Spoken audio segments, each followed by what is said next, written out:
In this video, we're going to look at how your digital marketing becomes more successful through the right KPIs and the processes you put in place for continual improvement.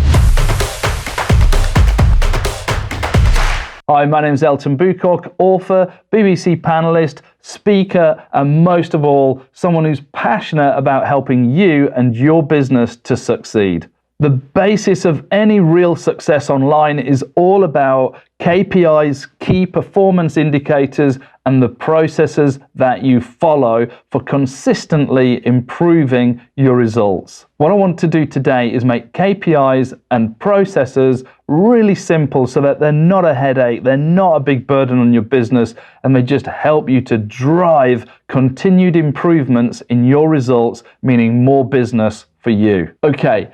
KPIs up first. When it comes to KPIs, Google's going to be your best friend, but could easily be your worst enemy.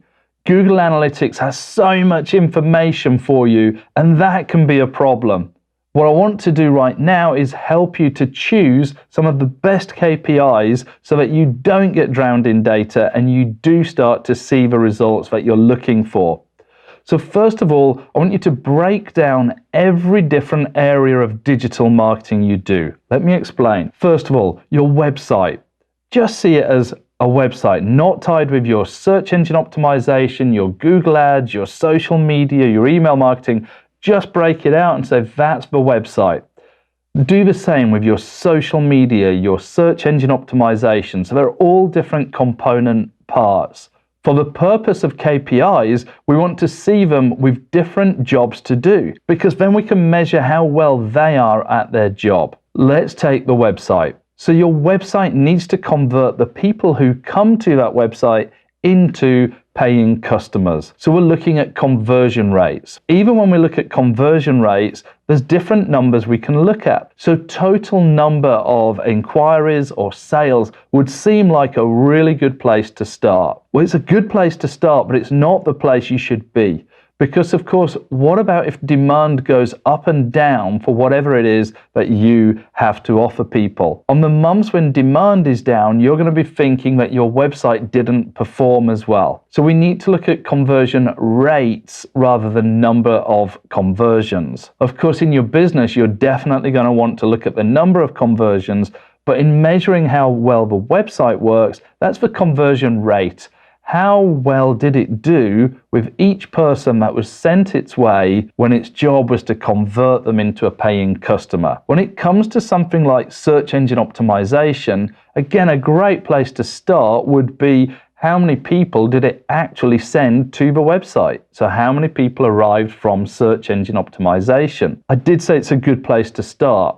Of course, the same thing happens. What if all of your search positions are rocketing and you're doing really well on your search engine optimization, but it just so happens through seasonality that you're not getting any people coming through to the website?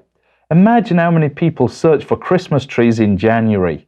What we need to do there again is look at the right number to decide whether the search engine optimization is working. And that would be having found a good list of key phrases, how many of those are appearing and where are they appearing on the first page of Google. That's a far better metric, a far better KPI for you to understand if that particular function of your marketing is working. Now you've seen how I break those down, you should be starting to get a mindset for how you look at numbers. You should be looking at how well does each component do its specific job. Of course, with things like brand awareness, now you'd be looking at going into how much reach, how much engagement, as opposed to how many people visited a website particularly. So that's why it ties back to my video on awareness and direct sales. You need to look at having one number for each of the component parts of your digital marketing. So to me, that gives you probably 4, 5, maybe 6 numbers maximum that you're measuring. Of course, your digital marketers will be measuring the numbers underneath that layer, but for you, it's looking at just maybe 4 to 6 numbers, but those 4 to 6 numbers, you need a process for doing something with them. And that's what I'm going to talk about now. We look at a continual improvement through a process that's continually adhered to. And that process is quite simple. Step 1, review the KPI. Don't just have it, actually look at it. Step 2, decide what it's telling you and decide to do something about it. Step 3, do something about it. What's the point in deciding to do something if you don't then go ahead and do it? And then when it comes back round, it's back to step 1 where we review and we take the same steps again. Monthly is a good time frame for you to be doing that continual improvement. I'm going to summarize and give you a final point, but first of all, it's time for question of the day.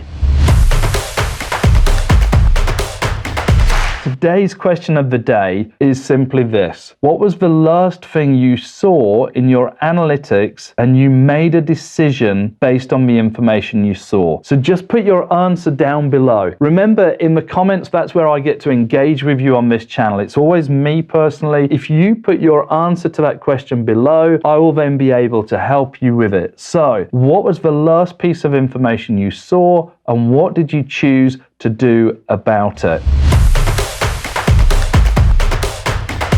So I think to summarize this video is really simple. I want you to find one KPI, one metric for each activity or each component part of your digital marketing. That means you're going to end up with maybe 4 to 6 numbers that you measure. But when you've got those 4 to 6, I then want you to have a monthly process where you measure, you decide what they're telling you, you make an action plan to do something about it, you do that something about it, and then once you've let that settle for a month, you go back to measuring and you just keep repeating that process. Now, I trust this video is going to make a massive difference to the success of your business, and that's what I'm passionate about on this channel, and I've got a load more videos to help you do exactly that. So while we're here, make sure you subscribe to the channel. When you're doing that, of course, hit the notification bell. That notification bell lets me tell you when there's a new video out for you. And I've gone ahead and picked the next video that I think you should watch based on my understanding of helping so many businesses to improve their digital marketing. So go ahead, have a watch now, and I look forward to seeing you in the next video.